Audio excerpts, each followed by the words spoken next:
Mas nós temos um programa de reforma agrária, nós temos uma solução para os pobres do campo. Se alguém achar uma outra solução, que apresente.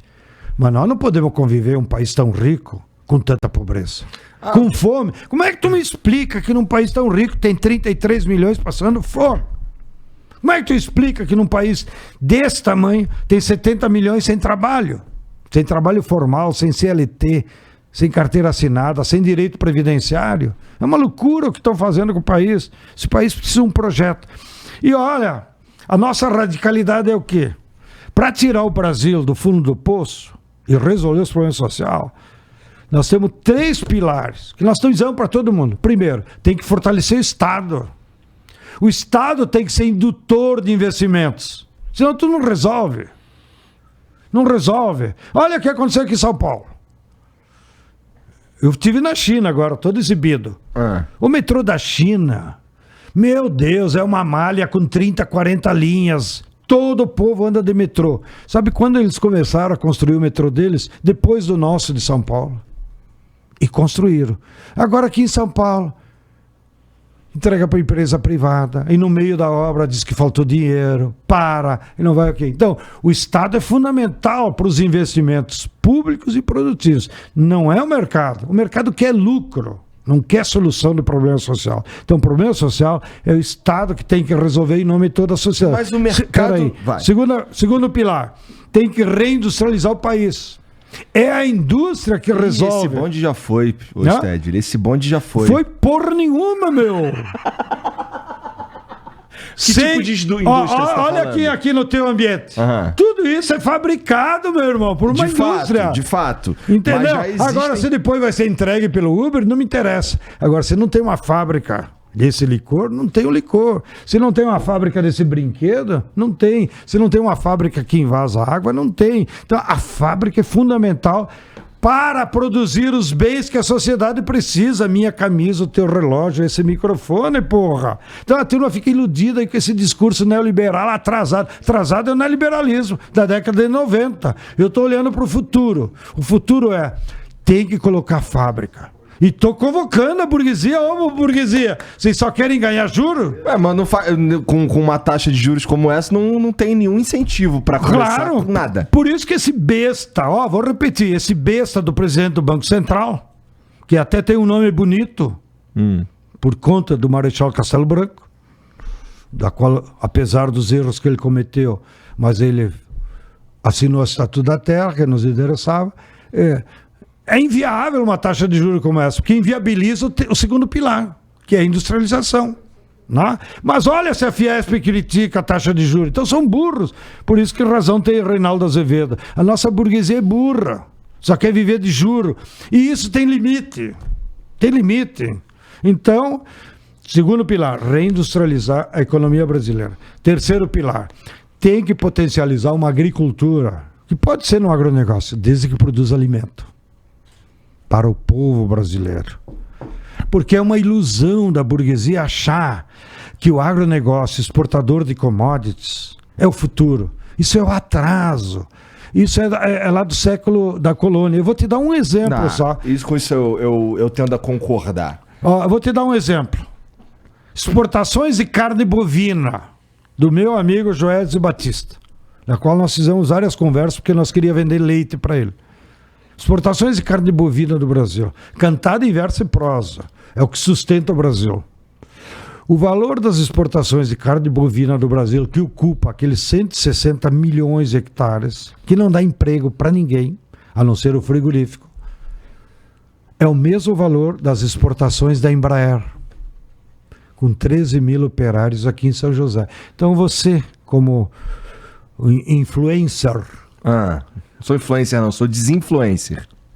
O que você diria para a sociedade como solução? É botar fábrica como a Embraer ou aumentar a criação de boi? Não, cara, se a gente for... Eu sou totalmente a favor de Vai criar boi agora. Não, eu acho que eu acho que industrializar o país a melhor solução possível. O meu ponto é que indústria que a gente devia focar os nossos esforços, né? E eu acho que, bom, a gente tinha que pensar mais em coisas, em tecnologia, sei lá, uma indústria 4.0. Uma parada assim, o que eu quero dizer com isso? Vamos fazer hoje uma indústria, vamos criar uma marca brasileira de TV, por exemplo, de eletrodoméstico. Talvez a gente tenha perdido esse bonde, é isso que eu tô dizendo. Agora, uma indústria que tá focando em tecnologias do futuro e tudo mais, aí eu tô dentro pra caramba. Eu acho que acho que esse é o bonde que a gente tem que pegar, porque é o que tá acontecendo no mundo. É isso que eu tô dizendo.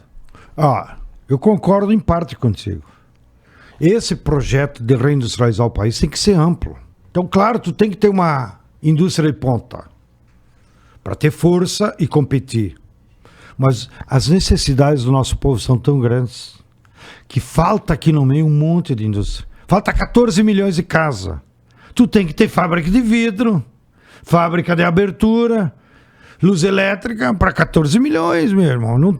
Da América Latina, tem poucos países que tem mais de 14 milhões de famílias que precisam de casa. Entendeu? Então, tem que ter uma indústria da construção civil desenvolvida para fazer mais barato. Vou te dar um outro exemplo. Eu fico puto da cara também com o nosso campo. A Ford fechou a fábrica lá em Camaçari. Por que fechou? Porque acabou todos os incentivos fiscais, né? Passou 30 anos, não foi 30, que foi, eu acho que 2000, 20 anos, sem pagar imposto. Aí quando o custo aumentou, eles foram embora. Aí, resolve algum problema? Eu opinei, claro que não tem influência nenhuma, você devia opinar mais para o governo. Mas na época era o Rui Costa, o governador, ele disse: mobiliza a nossa turma e se tu não tiver coragem, nós vamos lá ocupar as instalações da Esfor.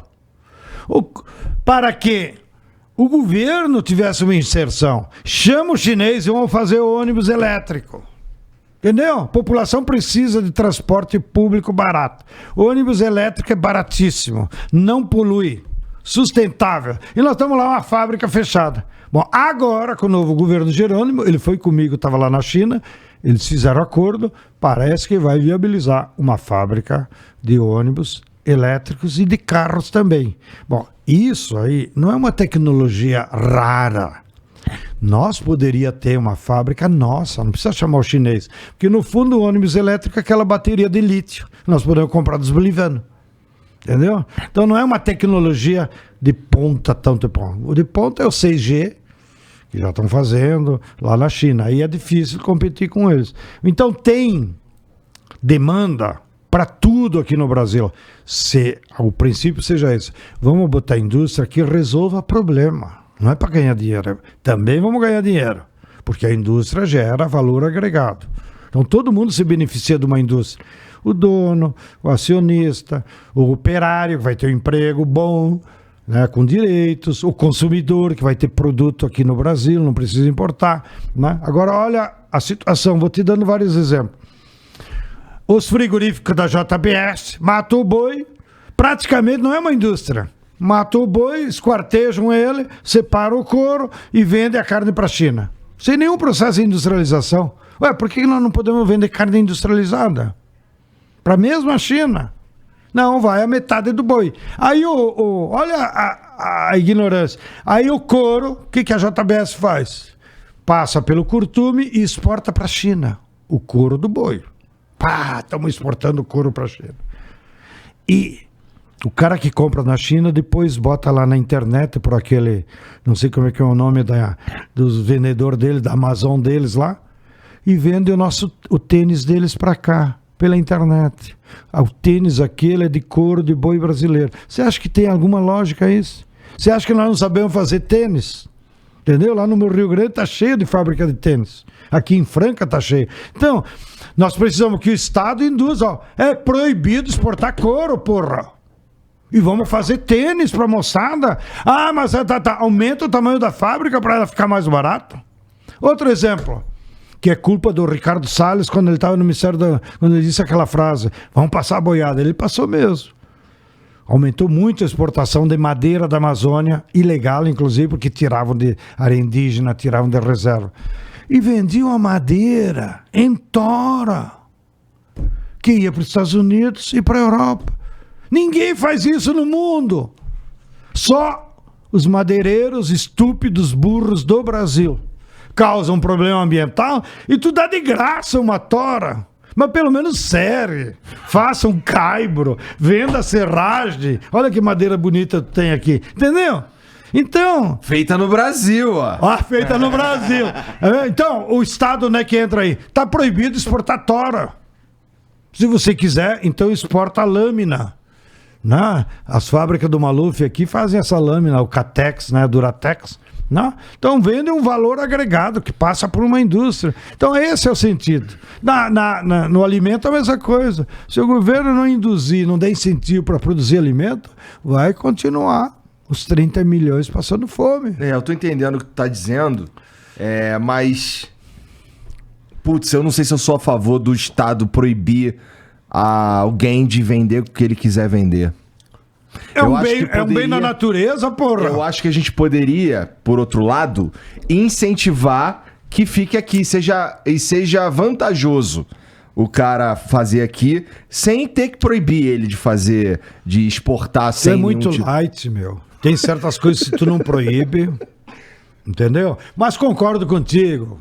Tá bom, fui exagerado. Então, no caso do couro, taca um imposto de 30% sobre a exportação. É a mesma coisa que proibir essa porra, né? Quer vender pra China couro, meu? Tá bom, 30% de imposto. E pega os 30% e dá de incentivo pra fábrica de sapato aqui. Tu tem ideia? Eu sei que você tem, mas olha o problema que a gente vai arrumar com a China. Do quê?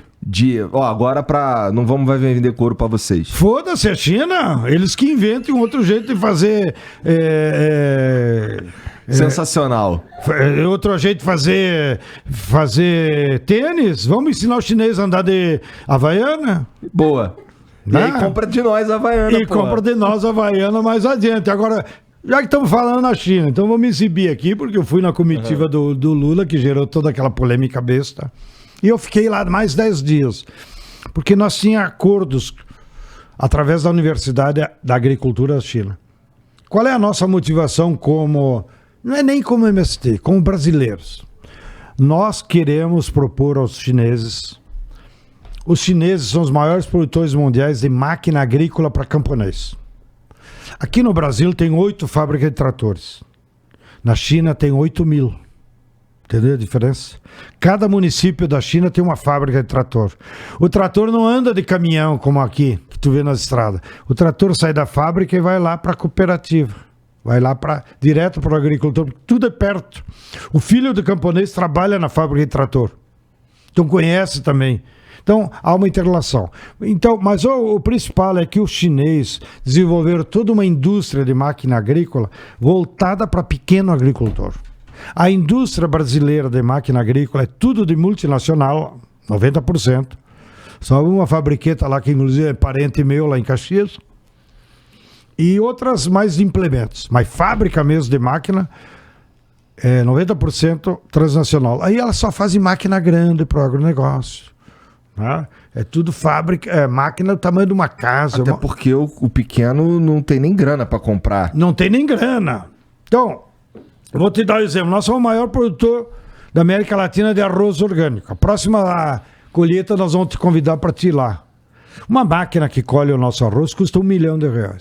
É uma loucura.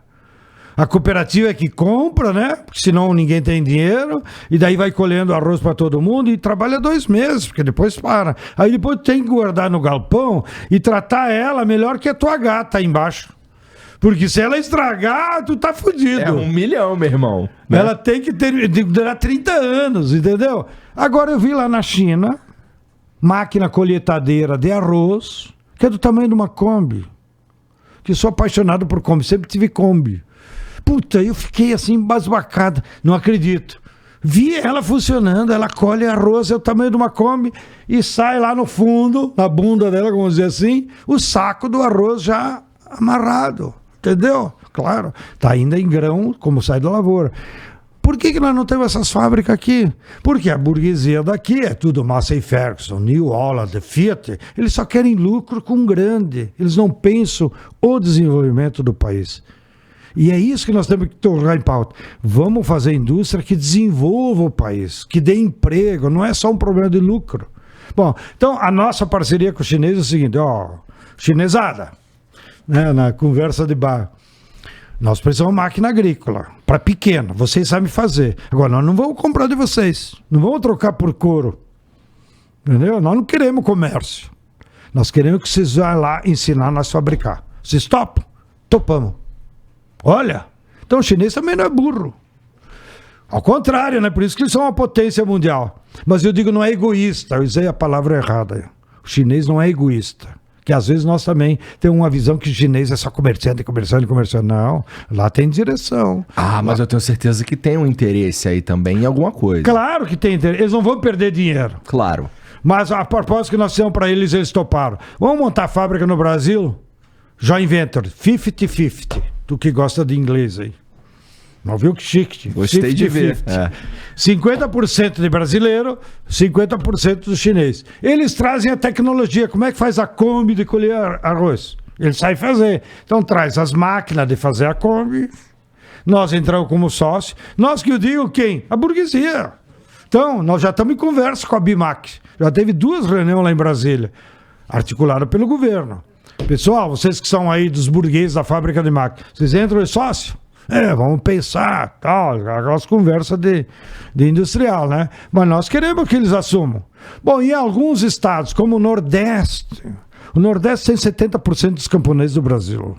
Não tem nenhuma fábrica de máquina agrícola. Tu já viu uma estupidez maior? Então, lá no Nordeste, os governadores têm interesse deles, como governo, entrar como sócio. Entendeu? Por isso que estava lá comigo, que ficou depois da volta do Lula, estava lá o governador da Bahia, que estava mais interessado com a fábrica de ônibus, né? Estava lá o governador do Ceará, que está interessado em energia solar, e estava lá a professora Fátima, que é a governadora do Rio do Norte.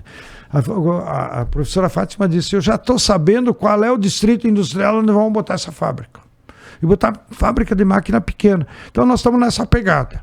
Os chineses, então, vão doar para nós 40 máquinas, que nós meio que dissemos, essa interessa, essa não, essa sim. Porque isso é um pouco a experiência da vida, tu já se dá conta. Né? Eles vão doar essas 40 máquinas, vão chegar agora, no início da safra agrícola. Final de julho, início de agosto. Aí nós vamos pegar as 40 máquinas e distribuir pelo Brasil, para testar. Porque pode ser que o solo não dê certo. Lá é frio, né? Pode ser que aqui o nosso calorão derreta os pneus deles. Tem essas coisas. Então vamos testar. Quem que vai testar? A universidade, a Embrapa. Entendeu? Vamos dar para quem tem conhecimento científico também. Vamos testar.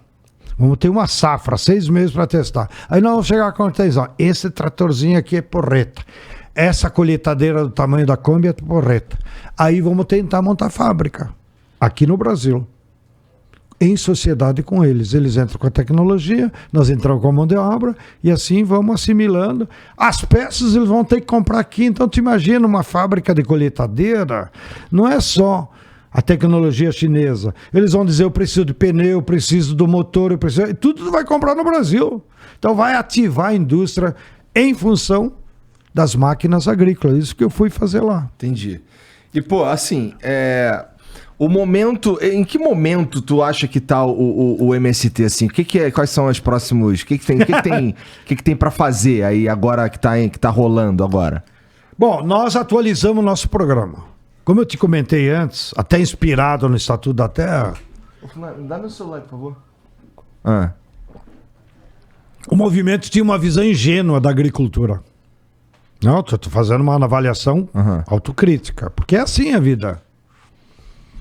A visão ingênua que nós tínhamos da agricultura é a seguinte: o governo desapropria a terra, dá os 10 hectares lá para o camponês, ele se vira.